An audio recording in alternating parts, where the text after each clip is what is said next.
Okay, so today we're going to tackle a book with one of the wildest titles I've ever seen in history, writing 1587, A Year of No Significance.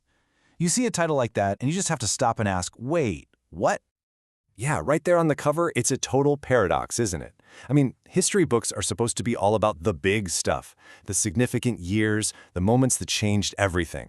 So why in the world would someone write a whole book about a year they themselves call, well, unremarkable? So that's the big mystery we're going to try and solve here. Is this just some kind of trick, a clever title, or is there something really, really profound hiding in the quiet moments of the past? All right, let's get into it. First up, let's just talk about that premise. What does it even mean for a year to be insignificant in the grand scheme of history? Usually, when you think about a major year in history, your brain probably jumps to stuff like this. You know, huge battles, empires rising and falling, massive scientific discoveries, revolutions. These are the headline-grabbing years, the ones everybody remembers. And that is exactly the point.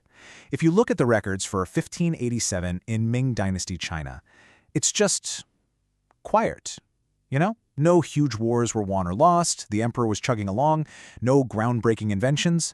On paper, it was just another year.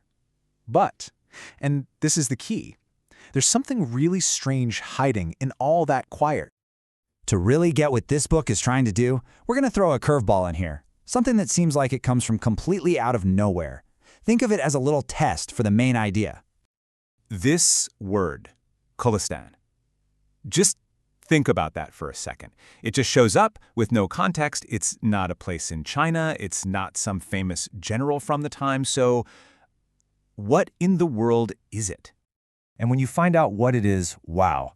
We're talking about a remote, tribal area deep in the mountains of Central Asia.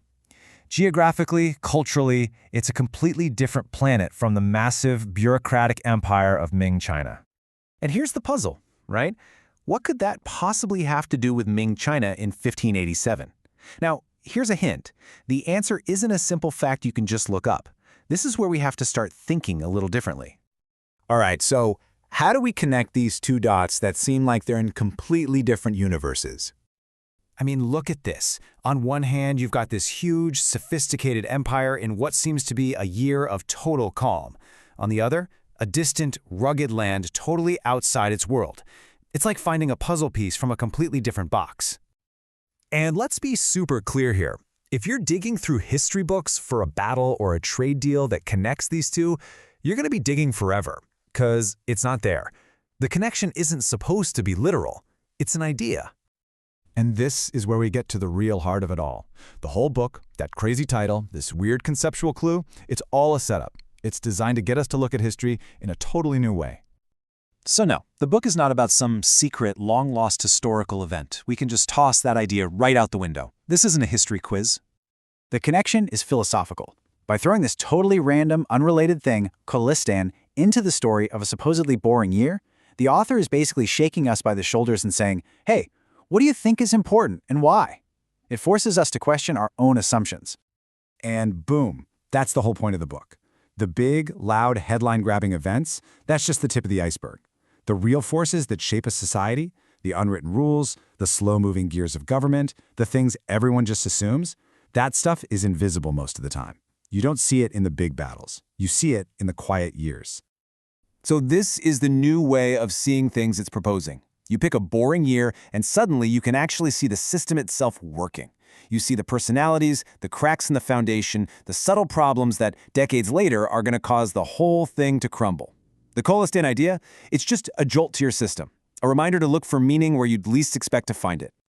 And just like that, the paradox is solved. The book is arguing that 1587 is important because it was insignificant. In the quiet, you can finally hear the deep, powerful currents of history moving underneath, instead of just being distracted by the noisy waves on the surface. The whole point is to get us to stop looking for the obvious and start searching for what's truly revealing. And that really brings us to the big takeaway, doesn't it? This isn't just a lesson about Ming China. It's a question for all of us, for right now.